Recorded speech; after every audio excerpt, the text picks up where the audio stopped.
si Leopoldo Lapiña, 18 taong gulang, isang second year BSHM student at ito ang kwento at ang kwento ng bayani ng Pilipino. Gaya ng nakasanayan ng lahat ng estudyante, ginugugol namin ang oras habang wala pa ang aming guro. Punta dito, chika doon, hindi mawawala yan sa isang estudyante. Good afternoon, class. Stand up and pray.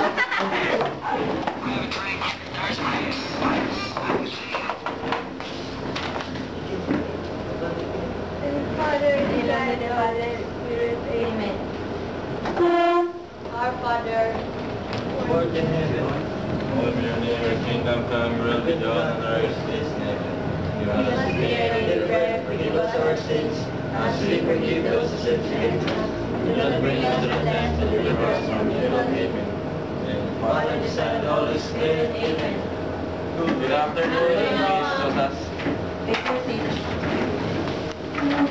So, para sa final project nyo, ay gagawa kayo ng isang video production tungkol kay Jose Rizal. Kailangan nyo makakuha at least 200 likes and 50 relevant comments kahit sa ang website. Ang huling pasahan ng video ay bago mag-March 16. So, gagawin nyo to by section. So, maggrupo na kayo. Uy, tayo. Grupo tayo. Batok tayo. Hi, project na naman. Mahirap pakinggan pero parang ang sarap gawin. Kaya eto, mag-groupings para sa mga ideya.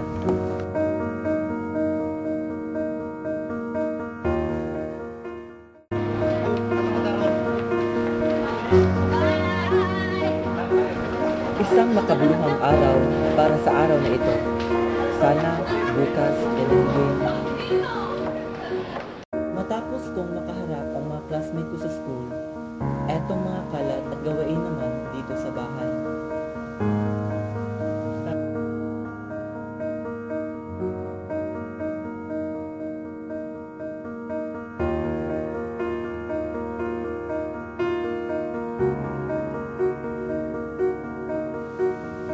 Oo nga pala, kailangan ko sila i-text para pumunta dito sa bahay.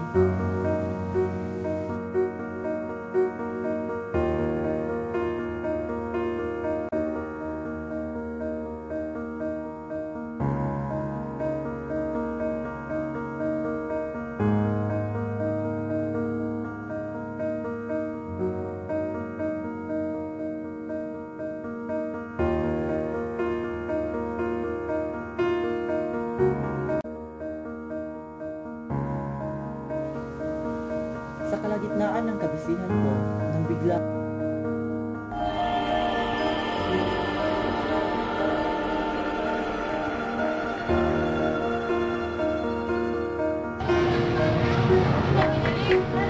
Poldo! Poldo! Nandito na kami!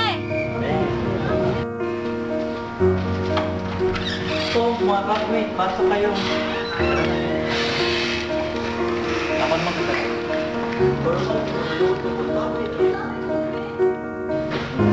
Akhir.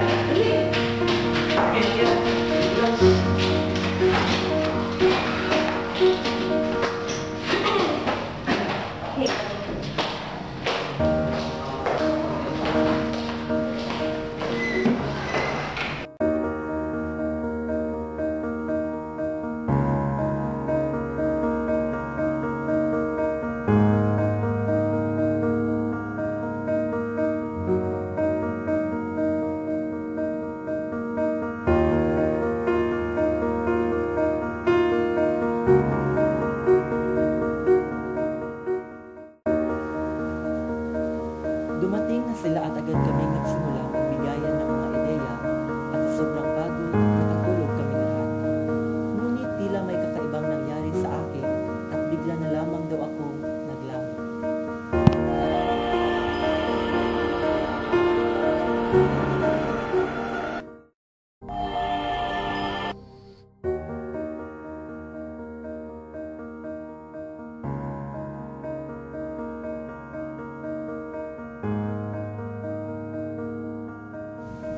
Nasaan ako? At anong ginagawa ko dito? Teka, si Sila ba ang pamilya ni Rizal?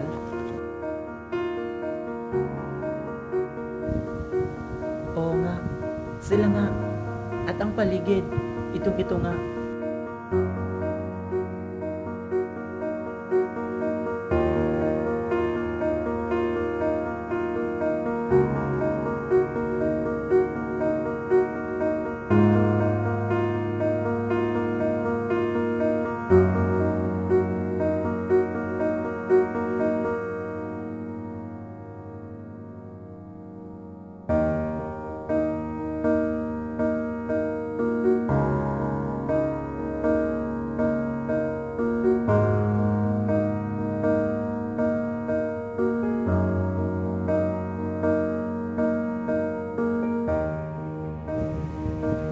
Siya na ba si Rizal? Talaga nga palang mapagmahal siyang anak at kapatid at napaka-maaalahanin niya.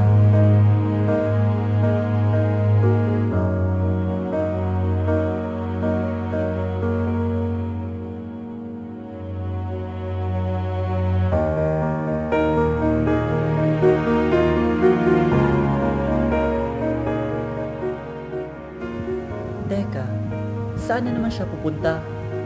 Masundan nga?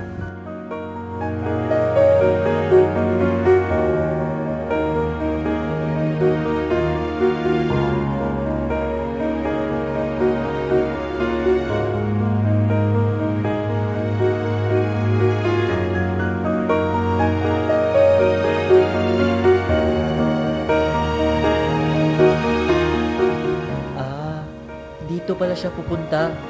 Likas na malaga rin pala siya sa mga halaman. Nariyang hinimas-himas niya ito at inaamoy-amoy.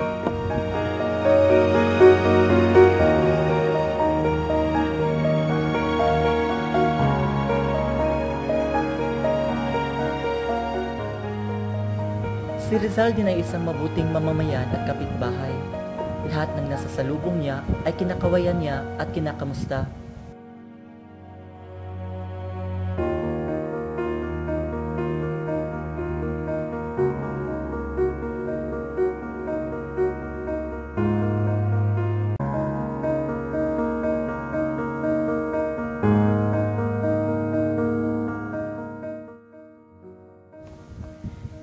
Sino naman ito?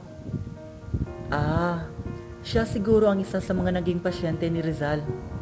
Dahil si Rizal nga pala ay nakapagtapos ng medisina sa isang universidad sa Espanya. Ikaw na Rizal, ikaw na talaga.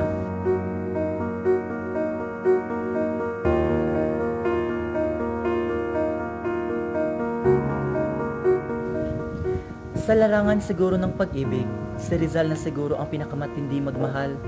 Dahil sa dami ng kanyang minahal at dahil na rin siguro sa galing niya sa pagsulat ng mga tula.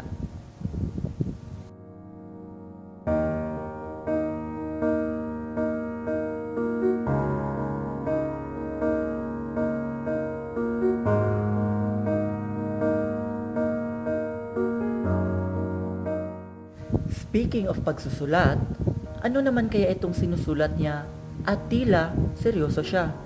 Ito na ba ang Noli? Alam ba niyang makukulang siya sa pagsulat nito?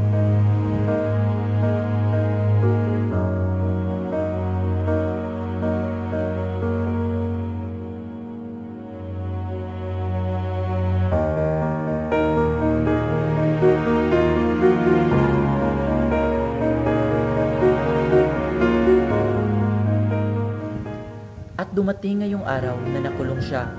At ang kanyang ina nagtiyaga para lang makita ang kanyang anak sa loob ng bilangguan.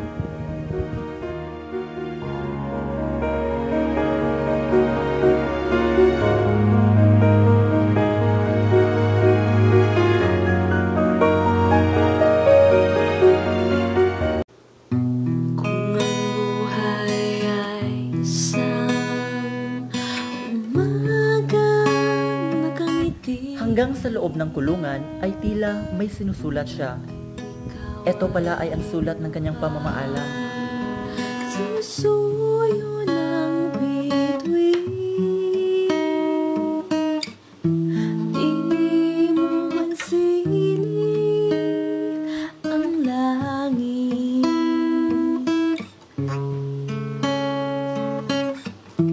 Di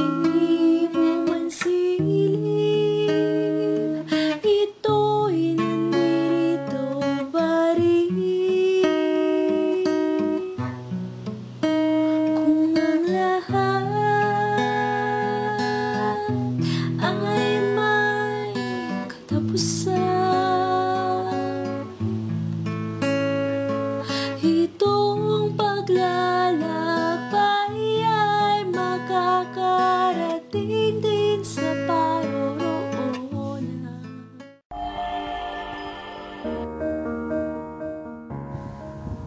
Hay, nakatulog pala ako. Teka, anong oras na ba? May gagawin pa pala ako.